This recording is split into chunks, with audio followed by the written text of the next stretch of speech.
Hello and welcome to another episode of the Monday Night Wars. As always, we are live with WCW. Oh, just kidding. We're not live with WCW Nitro this week. They have been preempted. It is a Raw night only. So this will probably be a pretty short podcast because we're only talking about one of them. And honestly, I think the matches are pretty good and pretty straightforward. But anyways, it is March 4th, 1996 in the Cincinnati Gardens, Cincinnati, Ohio. I am Scott. With me is Joseph the Mind Rojas. Joseph, how are you doing?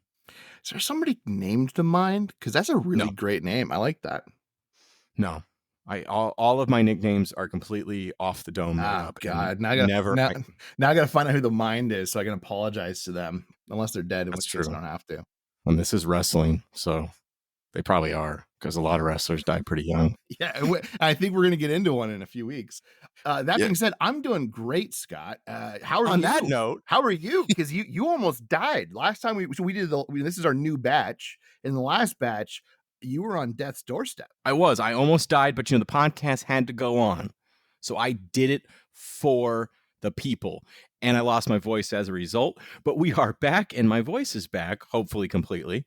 If I have some prepubescent squeaks here and there, that's why, folks. Don't send us letters, okay? Don't make fun of me, please. Yeah, and I was really worried, obviously, because you were like by the end of that podcast, the last one that we did together, you were really losing it, and I could tell, and I was really worried, and I actually thought about flying to California to go visit you, just because obviously you were dying, but Final Fantasy came out, so I just opted to play my PlayStation 5 instead. It makes perfect sense, and I don't blame you. Yeah. And I don't blame you for it. But I appreciate the thought, and that's what counts. You know what else counts? This amazing message we got. That's right. We got a message. I forgot. You've been hyping me for a week or two now that we got our first actual piece of honest to God mail. Yeah, and with how sarcastic we are, this may seem is it disingenuous, but this is actually true. This actually came from Ronnie Schmidt in Germany, which is wild to think about. But Ronnie Schmidt in Germany that came out and said on our episode 24 episode, which was on February 12th, 1996, that was the episode, we titled it Unopposed and Uninteresting. He said, "Hey guys, I'm from Germany and I started watching wrestling during the Monday Night Wars. And I grew up with that. And now I find this podcast and it brings me back to my teenage time. I love that. And you know what, Ronnie? We love you, man. Appreciate the kind words.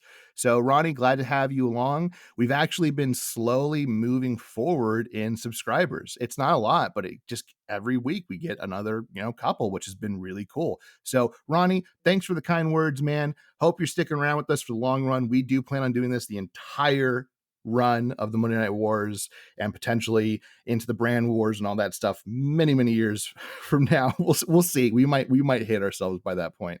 But Ronnie, love the kind words. Love you, man. Appreciate you. Hope you stick with us for the next 26 years, Ronnie. We really appreciate it. Because we're going to be at this forever. You know what's interesting is that the one he commented on was unopposed and uninteresting, and that actually brings us into this episode because this episode is also unopposed. But I dare say, to give a spoiler, not uninteresting. I agree. Let's get into it. We start with some highlights, Joseph. They're trying to hype us. They don't need to hype us. It's the only thing on, so we're hyped no matter what. We got wrestling on the TV. But we got an announcement, Joseph. We got an announcement on the Ultimate Warrior. I know you're excited to hear about that. We got a new Shattered Dreams production from Goldust. It's called Piper's Pit. God help us. And a pretty good card for tonight. The first match is Shawn Michaels versus the 1, 2, 3 Kid. Pretty straightforward match. Brett's watching from the back. He's pointing out all the things that Shawn's getting over on 1, 2, 3 Kid that he wouldn't get over on the Hitman. Ted DiBiase gets some cheap shots in because that is what Ted does. But Shawn wins, and he even dances with a little girl. Good guy, Shawn, Joseph. What'd you think of this one? Honestly, I thoroughly enjoyed this match. I can't give this an A because there's really no storyline with these two gentlemen. There's no continuing rivalry. I gave it a B plus because it is a very, very great way, I think, to open your show. It's a lot of high impact. It's two very athletic and talented in-ring performers. Obviously, we know 123 Kid from a character standpoint isn't quite where, he will be in a few years. Sean as a face, I think both you and I kind of agree, not Sean's best, but you don't get any of that in this. You don't have to worry about the character work. You just get a pure wrestling match, and it's a lot of fun. They do have a moment where Bret Hart, I believe, is on picture in picture, right? He's like watching the match, and Yep, Vince he's in the starts back. asking him some questions, and I think that moment was kind of okay. It's, that's to try to help their rivalry, but Brett really is not about putting Sean over, which is interesting. You can kind of feel some of his personal beliefs starting to bleed in, which again, we both agree can be done really well. It hasn't got to that point yet. He's very clearly not overly into him. There is an interesting note I noticed while watching this match. It doesn't really have to do with the match, it really just has to do with kind of the venue. So the crowd is into this. They are very, very into what they're watching. There was a thing on, I think, when they did the documentary for the actual like rise and fall of WCW, or maybe it was one of the Monday Night Wars documentaries, or whatever they've, million things that they've produced over the last 20 years. WWE, I mean, their studios. And they talked about in one of them, I want to say it was Triple H who said this, that WCW was definitely beating them in the ratings, which is obviously true. We're not quite there yet, but we're right around the corner of that. They're beating them in the ratings. However, around this time, WWE or WWF is doing remarkably well at their house shows, at their live shows, at their tapings with their venues. They're actually selling them out. And when you hear something like that, you probably kind of scoff at it because obviously, the victor gets to kind of rewrite their history. But when you see this and you see the next few weeks that we'll be talking about, it's really not untrue. They have been, when we started this podcast, 6, 7 months ago, however long it's been, they were struggling to fill a 5,000 seat arena. The arena they're in here, the capacity is about 10,000 and it is full. And obviously, they're going to tape a few shows here, but every single time that they've gone to a different place, they are selling them out. And they're also doing all of their live shows. And every time they show footage of those seem to be sold out as well. So even though they're definitely not in a great spot as a company when it comes to how their TV deals are doing, you can kind of start to see fan support. And I noticed it, at least particularly in this match, because the crowd is really into what's going on. They're very loud, and every time they kind of zoom out and let you see the crowd, there is a lot of them there. So overall, I liked it. Couldn't agree more. Like the match. I think WWF's putting on good content. They're battling back and forth right now with WCW, right? We haven't gotten NWO yet, although that's getting really close. I think it's either after this episode of Raw or the next one where Kevin Nash puts in his notice. So we're getting real close here. And this is also around the time that Scott Hall gets his infamous suspension that leads him to going to WCW. So we're getting real close here. But yeah, WWF's putting on good product. And this was a good example of it. It's two, very talented guys who have long and storied careers going at it. It's, as I said before, it's straightforward. I can't really say more than that, but it was a good match. After that, though, we've got Marlena and Goldust in Piper's Pit, a Shattered Dreams production. So, for those of you that don't know, Piper's Pit was this interview segment that Rowdy Roddy Piper did in the 1980s. And it was the stage looked like kind of like a Scottish castle kind of thing, stone and big kind of family crest and that sort of stuff. So they've recreated that. And Goldust is there. He's wearing a kilt. He's talking about his teenage ecstasy watching Hot Rod, and he uses Hot Rod on Piper's Pit. Goldust says that when Piper smashed the coconut over Jimmy Snuka's head, he erupted with pleasure. It is incredibly vulgar. it's it's a pivot because if you remember, Goldust was feuding with Razor Ramon, Scott Hall, and we've suddenly done this pivot to now we're feuding with Roddy Piper. The reason is that Scott Hall, Razor Ramon, has failed a drug test and has been suspended. There's some controversy around whether or not he actually did. There's a lot of he said, he said in that situation. It ultimately is one of the driving reasons he leaves the company and goes with Kevin Nash to WCW. That's just the background of why the sudden swerve of Goldust's infatuation with Roddy Piper. But here we are. Joseph, what did you think about this wild segment? This is going to be interesting to talk about because either A, we're going to agree or we're going to completely disagree here. But if we agree, we're both going to agree for the weirdest of reasons. I gave this an A.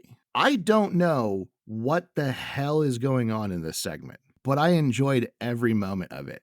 The bagpipes, which he clearly can't play bagpipes, he literally lets out one note and somehow turns it very sexual. I don't really know what's going on. Also, during the entire segment, and this just made me laugh, he's got kind of a new outfit and it is creaking all over the place. You can hear every time he walks or moves, his outfit is creaking because it's not been broken in yet. And it's hilarious. I don't know what happened. I don't really know what the storyline is here, but I know that I loved this segment. So it got an A. Oh, I love it too. It's nuts. It's completely off the rails, but that's what we like about Goldust, right? We like off the rails Goldust. It was insane. Like you said, yes, he does the bagpipes. He clearly does not know how to play the bagpipes. It's terrible. Of course, he sexualizes blowing into the I don't know what you call it on a bagpipe, but the flute-like thing that you blow into to put air into the pipe to make the noise. He's of course doing that in a vulgar way because that is the character. I think they had to do something on the fly, right? Because Razor's out. This is what they're doing. I read into this a little bit more. Apparently, Razor and Goldust were supposed to be in a Miami street fight at WrestleMania. And obviously that got thrown for a loop. So this is the new angle, which leads to the Hollywood backlot brawl at WrestleMania that we know and love. And we'll enjoy talking about that nonsense. But yeah, this whole thing is nonsense, but I kind of love it. You know I love wrestling at its best when it is just absolutely absurd. So I'm good. Yeah, that's kind of my point. I figured if we agreed on it, it would be for a ridiculous reason. I wouldn't say this is actually good. So if you're watching this and going, "What are these guys smoking?"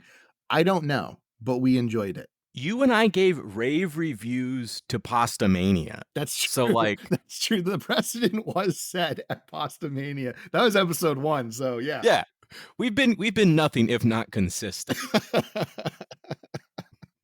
What we've also been consistent on is your dislike of the Ultimate Warrior. Yeah. So good news, Joseph.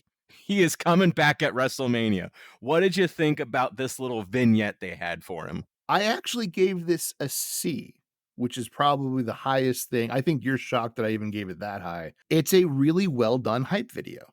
Whoever did it did a great job. I don't care about Ultimate Warrior.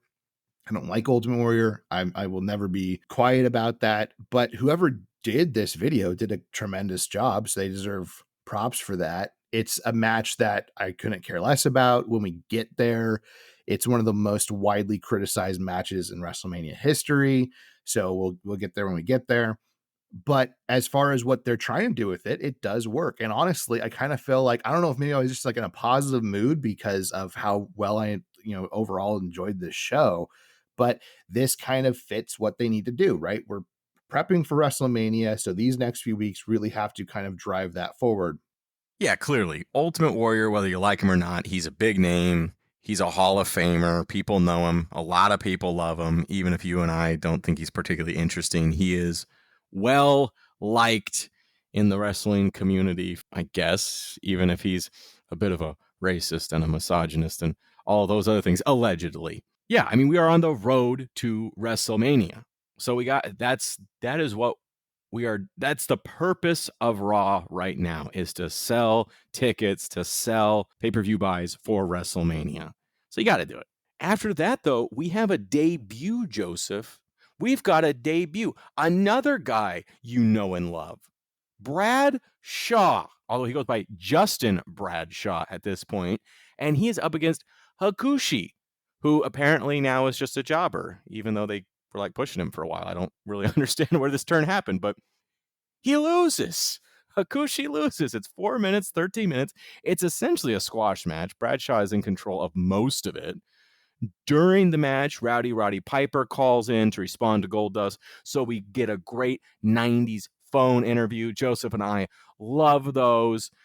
Again, this is all because Scott Hall supposedly got suspended for failing a drug test, so we need someone to fill in his rivalry with Goldust. It's Roddy Piper. That's our match for WrestleMania. After Bradshaw wins, though, and I know you legitimately did like this, he hog ties Hakushi and brands him. Bradshaw wins, defeats Hakushi, 4 minutes, 13 seconds. What'd you think? I gave this a C plus. I think it's probably the highest grade I could give it. There's obviously no storyline in this. There is a storyline bit thrown in that has nothing to do with these two men. You mentioned with obviously Roddy Piper calling in.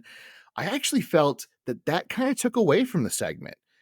As much as I've been kind of hyping what they've been doing to, get ready for WrestleMania, I think that would have worked better if maybe Goldust had a match and then you have Piper call in, and I think that would have worked. But because he called in a match that had nothing to do with their rivalry, to me, it took away from what was going on in the ring. And I don't like that inherently. I really like when, even if you're going to talk about things, they got to involve who's currently in the ring. So if you want to talk about a giant storyline, I'm fine with that. But I really hate, and it's not always, phone ins. It's a lot of times just commentary talking about different rivalries. I really don't like when two wrestlers are in the ring and over their match, something is being said about a rivalry that has nothing to do with them. So that took away from this a little bit for me. I did think the match was pretty well wrestled. Justin Hawk Bradshaw, as he's going by, because Hawk, I guess, is really important to his name. He does a fine job. Like you said, he's in control the whole match. This really is a glorified squash. Hakushi really doesn't get too much offense in, if at all. And then Bradshaw hits this unbelievable, almost hellish clothesline. I loved it. I thought it was fantastic. I don't know about you, Scott, but I thought that was an amazing clothesline. Oh, it was an insane clothesline. It was really good. It should be his finisher. It was great. I was thinking this too. I kind of feel like Justin Hawk Bradshaw should be like a bodyguard of some sort. What about you? You're making a lot of sense here. You're making a lot of sense. That being said, you mentioned the brand, him branding his Yes. opponent. Because I remember you legitimately liked this. I did. I remember this. It's in my mind. I thoroughly enjoyed this. I really did. I don't know why. Look, it is cartoony. It's very clear. I mean, they have an actual brand, but you can't brand someone. So it's like dipped in ink or something like that. And then that you just, put it on them. And then obviously when you pull it off, the ink is on there and it says JB on it. And it's absurd. And I thought it was phenomenal. It would be like, this character has no, this character is not interesting. He's not going to go anywhere, I don't think. But I thought that was hilarious and so I enjoyed it. So yeah, overall C plus, probably the kind of one of the bigger down notes of this show. But I think if this is your down note, it's a pretty good show. Yeah, it's not a terrible match. It's just okay, and I can live with okay. After that, we got a Mankind promo. And I tell you, these Mankind promos are great. And they're like legitimately great, not great like we thought Piper's Pit was great. They're good, man. They're really hyping me on Mankind's debut. So I wanted to talk about something on this because you're right. It's an A plus for me. Man, you sounds like you're getting real serious. Is this a very special episode of WWF Raw Monday Night Wars? So Mankind basically says in this, and I think if you're watching along, cool. Some people have been doing that. Not everybody's going to do that because it's a lot of time. We have to watch these, and it takes a lot out of our schedule to do that and then take all these notes. So I don't encourage anyone to have to do that, but I do think there's certain bits that I would encourage people to watch at least. And I think all these Mankind segments have been really interesting. This one is like the darkest one I've seen so far. He did the one where he was talking about why did God, give basically other people good looks and athleticism and a star body and all these things, but God never gave me any of those things, right? That was a really good one. This one, he basically says that his father was an abusive piece of shit. Oh, and then he murdered his father. That feels like a story that shouldn't be told ever. But somehow Mick Foley makes it work so well. So I wanted to kind of talk about this, and we've got plenty of time on this episode. This to me further convinces my point that any story is on the table if it's done well. What do you think? Oh yeah, it was a great promo. You're right. It is extremely dark. He talks about his extremely troubled childhood. It doesn't seem to me have been a good one. Well, as you said, abusive father. That I think you're right. I think he murdered him. They it's a little ambiguous, but I think that's the what we're supposed to take from this. Oh yeah, it's very dark, but it's good. This is certainly a turning point for WWF. We're starting to really see it, and it's kind of amazing because I didn't realize it happened as early as it's happening. That we're already kind of getting into at least the very proto attitude era here. It's either this week or next. I think we get Steve Austin referred to Stone Cold for the first time. We have these really dark promos with Mankind. It's something. It's something to behold, and I'm enjoying it. After that, we got the main event. We got Bret Hart.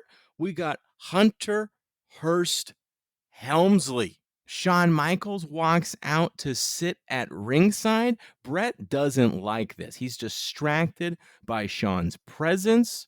Vince thinks Shawn and Hunter Hearst Helmsley might be working together. And I tell you, that would never work. That doesn't make any sense. What a dumb idea to put those two guys together. Don't even think about it, Vince.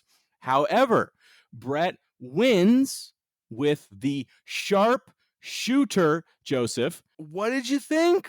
I think you'll be surprised to find, Scott, that I thoroughly enjoyed this match.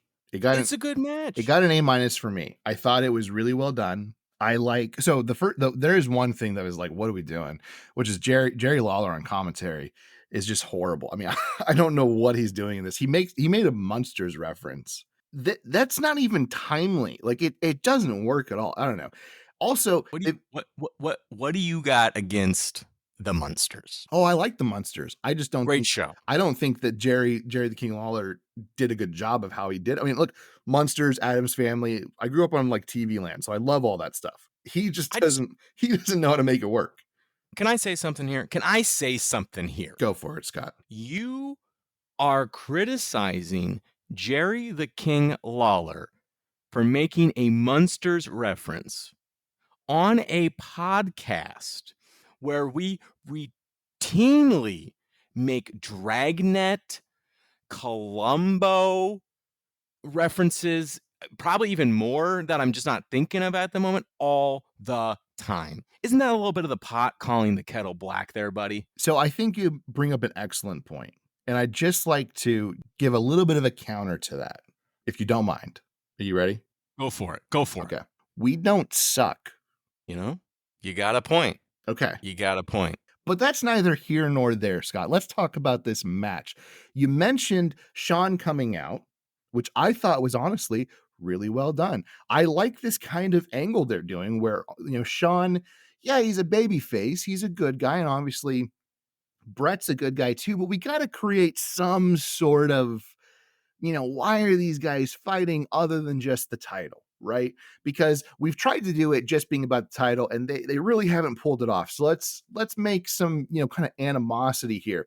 So Shawn is taking kind of the young upstart role and Bret Hart is taking the kind of aged veteran role, which I know is a storyline that you love. This is like one of your top 5 do it all the time storylines. It almost never fails. Am I correct in that? If I could say one thing about this storyline that you're talking about here, and it's Who Loves You, Baby? I do. I love it.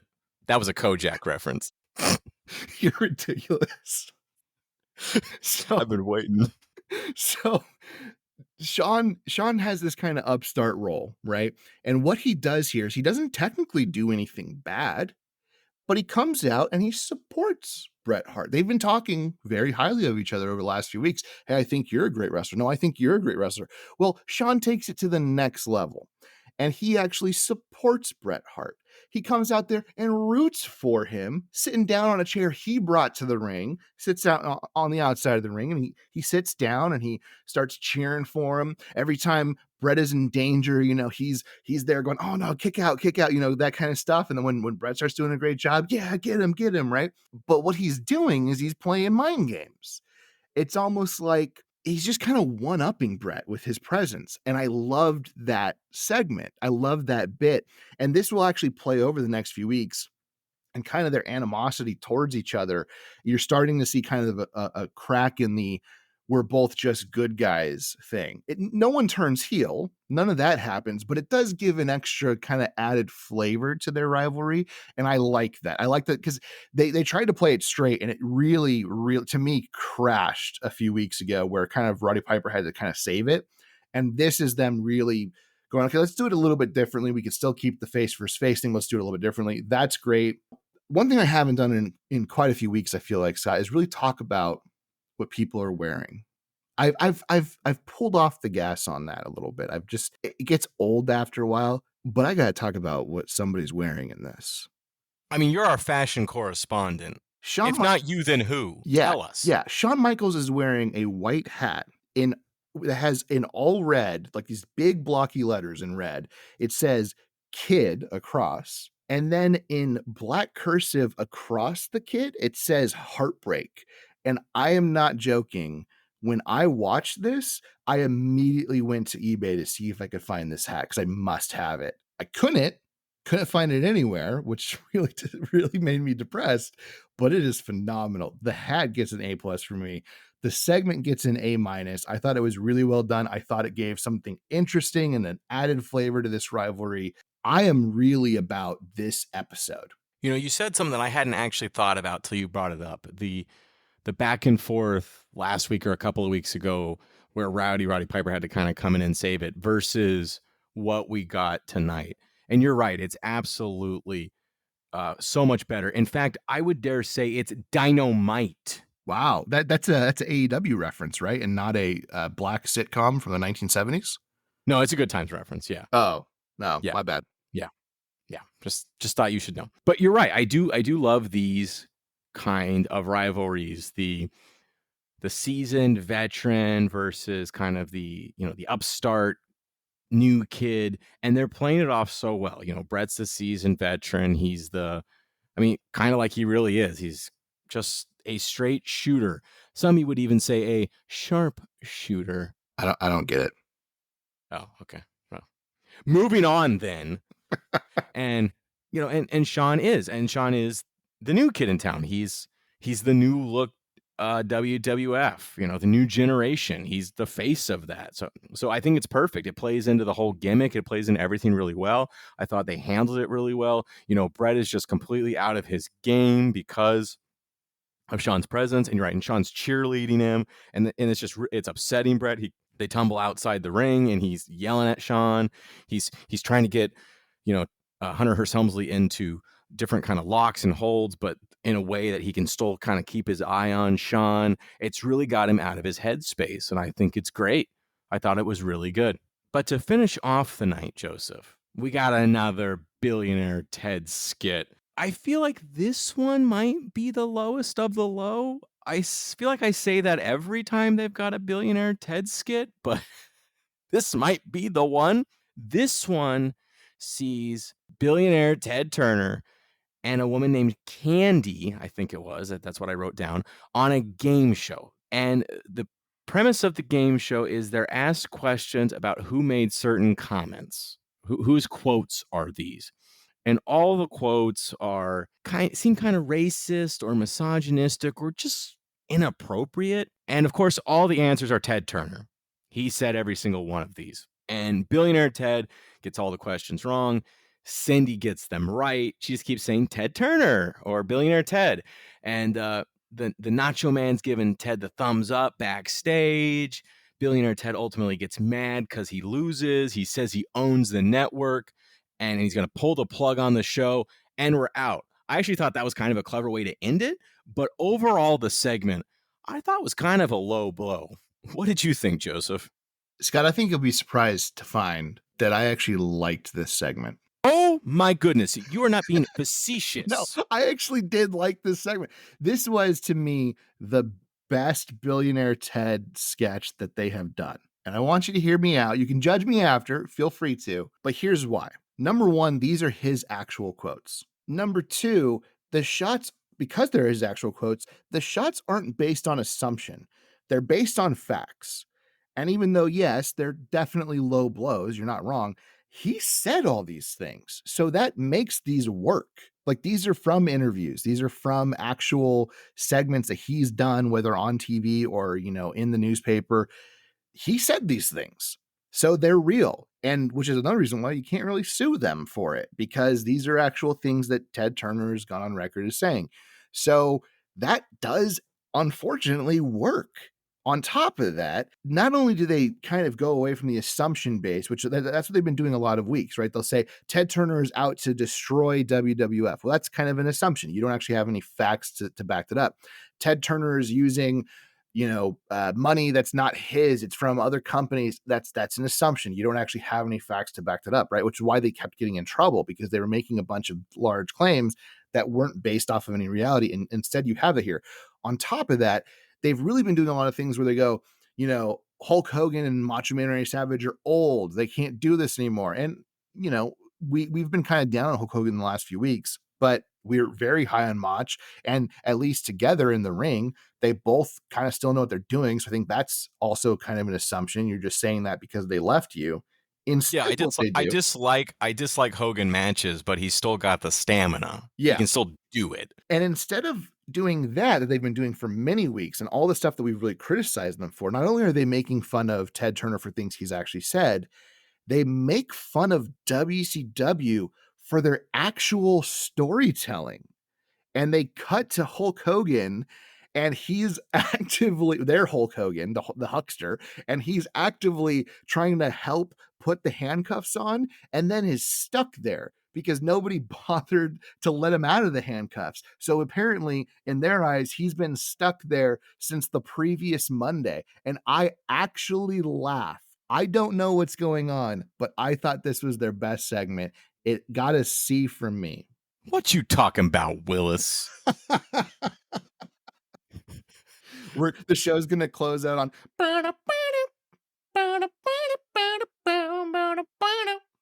Hey, if I can get the rights, Dude, we'll that's see, man. hot. We'll see. We will see. You make a lot of good points. And I don't think I still don't like it because, those quotes could have been taken out of context and those sorts of things. They're not great. They No, really are they're not really great. bad. I don't know how you take them out of context. They're really bad quotes. I don't know. I don't like this. I don't like what they're doing. I just wish they'd focus on the product. Maybe you're right that this one, it's what he said. You can't, these are the facts. They're just the facts. Whoa. Yeah. How many TV land references can I fit into a show? We'll find out. But I don't like it. I just don't like it. I don't like the whole thing. I just feel like I'm not going to start now. But I think you do make some good points about. I will say that this segment didn't need to happen. So I can agree on that. Like, I don't think none of these needed to happen. So you're right. It's definitely low. But unfortunately, we're forced with it. So I think it's the best of the low ones that I've seen. Yeah, and it's not like WCW is innocent in all this, right? You have Eric Bischoff regularly saying horrible, saying mean things. I wouldn't say horrible things. They're not that bad, but offensive things, rude things, making fun of WWF, spoiling matches, that sort of stuff. So it does take two to tango. I don't feel like Ted Turner's necessarily doing any of that, although Ted Turner clearly has a vendetta against Vince McMahon. A lot of this, the whole reason Nitro has a Monday night program is because Ted Turner doesn't like Vince McMahon. So I guess it's fine that they're going after Ted Turner, but I don't know. I just wish they would just stick to the product. This is what we've talked about a lot, where we think it's really kind of AEW's failing, where AEW is more concerned about being a rival to WWE than they are about long-term storytelling and putting on a great product week after week. And so I just see this and I'm just like, just put on a good show, which they actually did. Yeah. But this last part, I was just like, stop. But overall, what did you think? Like I said, I think they put on a pretty good show. Yeah, I gave the show a B+ overall. I thought this was a really, really well done show. This is, I don't know if I would say this is the best WWF we've seen so far. I'm sure there might have been another one that's better, but you know, you kind of only remember the things that are recent. So of the recent ones, this is by far the best. And you know, we criticized heavily WCW on the episode that Ronnie Schmidt very lovingly supported. We criticized them for, you have no one against you and you put on this dud of a program. And here we have WWF and they have no one against them about 2-3 weeks later.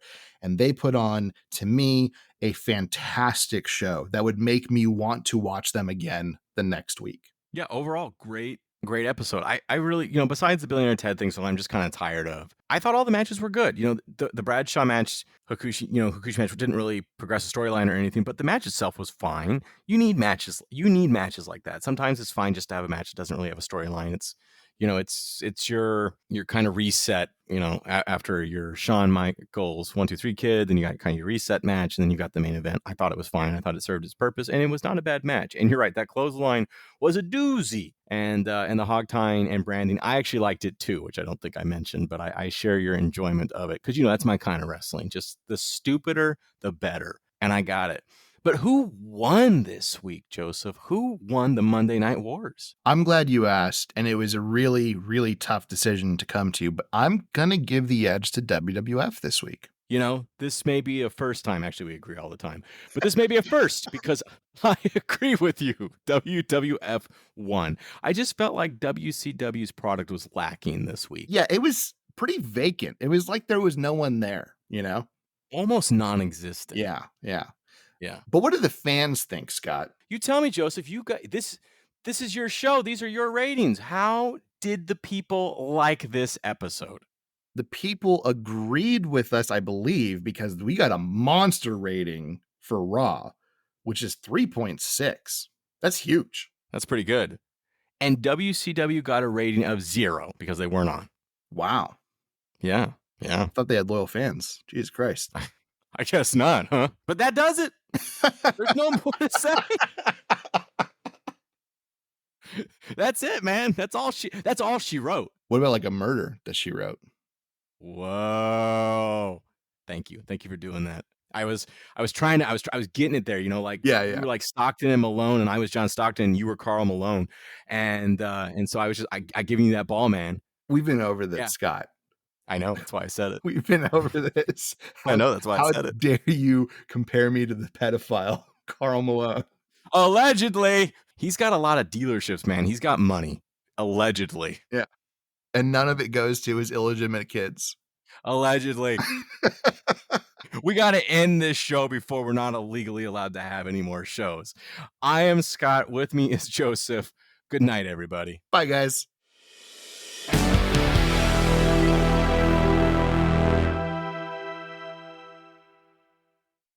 Hey, everybody, it's Joseph. And guess what? Not only can you listen to us every Monday on Spotify, but you can find us on Apple Podcasts, iHeartRadio, Amazon Music, and YouTube Podcasts as well. Just search for Monday Night Wars Podcasts. If you want to reach out to us, you can find us on Twitter at MON Night Wars Pod, on Instagram at Monday Night Wars Podcast, or just email us at mnwpodcast@gmail.com. And finally, subscribe to our Patreon at Monday Night Wars Podcast. For $2 a month, you get every pay-per-view from WCW and WWF during this era, as well as additional content later on. Once again, thank you for listening. We'll see you here next time on the Monday Night Wars Podcast.